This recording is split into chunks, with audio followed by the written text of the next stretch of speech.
GDKO, or Game Developer Knockout, is an annual 5-round game design competition where the best game designers are challenged to make some really unique games. This is hosted by Xanderwood, and the team do a fantastic job, and the community is absolutely fantastic. I've had an absolute blast taking part in this game jam, and every single round has been a unique and fun challenge. The first round was creating a game in a unique location. For this, I created a game completely made on a whiteboard. Having a mix of real objects mixed with in-game objects was a really cool twist, and this was such a fun Metroidvania game to make. I got third place with this design. I was really happy, and a little bit too happy that I didn't spend as much time on my second round build. Now, the second round was making a game where music tells a story. Now, my music skills aren't great, and I thought I came up with quite a unique concept that would carry me through. And it did get me through to the next round, but only just. And this sort of shocked me a little bit to go, I might get eliminated next round, so I wanted to be overly ambitious with the round after. The round was creating a boss fight, and I thought, I've never made a boss fight before, but this is my area of expertise. This is the programming side. So I came up with lots of different ideas, and I decided to make a game that involved an alien taking out a UFO, very much inspired by the game Alien Homard. I started by going into PowerPoint and creating lots of different attacks the UFO could have, making sure there was enough variation. Once I was happy with that, I started by making my alien character. I think this is one of my biggest mistakes, is instead of using one of my old projects, I started completely from scratch, which meant the first 4 or 5 hours of my development was working on mechanics and not the boss fight.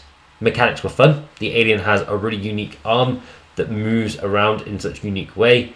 When you fire, the enemies get knocked back. The enemies weren't exactly textured, but they are getting knocked back, ready to be textured. And I also added a power-up, which I called Berserk mode, where you fire really fast and you take knockback as well, and it just creates a really silly effect. Overall, I was really happy with the progress of where this game was going, but I wasn't enjoying it. And I think that was the really important part for me. You see, I do game development as a hobby. I do YouTube as a hobby, on top of a full-time job, which means sometimes I don't get a lot of time to work on this hobby. And I found I wasn't really enjoying making this particular game, especially with the deadline coming up.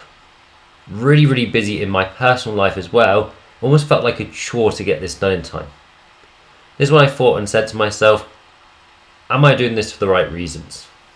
I've really loved taking part in this game jam, but I need to get the balance right. I want to make loads of videos, I want to make my own games, I want to take part in game jams, but I can't do all of it. So I took the decision and went, actually, I'm going to stop here. I'm really proud of the progress I've made, I've really enjoyed my games, but I want to do the stuff that I enjoy, and at the moment I'm not enjoying this.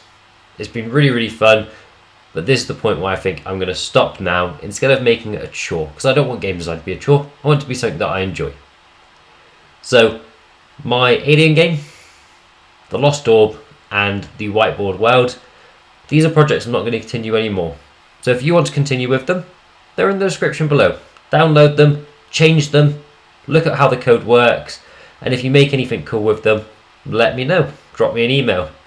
But for now, I just want to make this video to sort of say where I currently am with GDKO, and more importantly that if you're not enjoying an element of game design, take a break or maybe even stop. Again, this is a hobby, not a chore. And thanks for watching.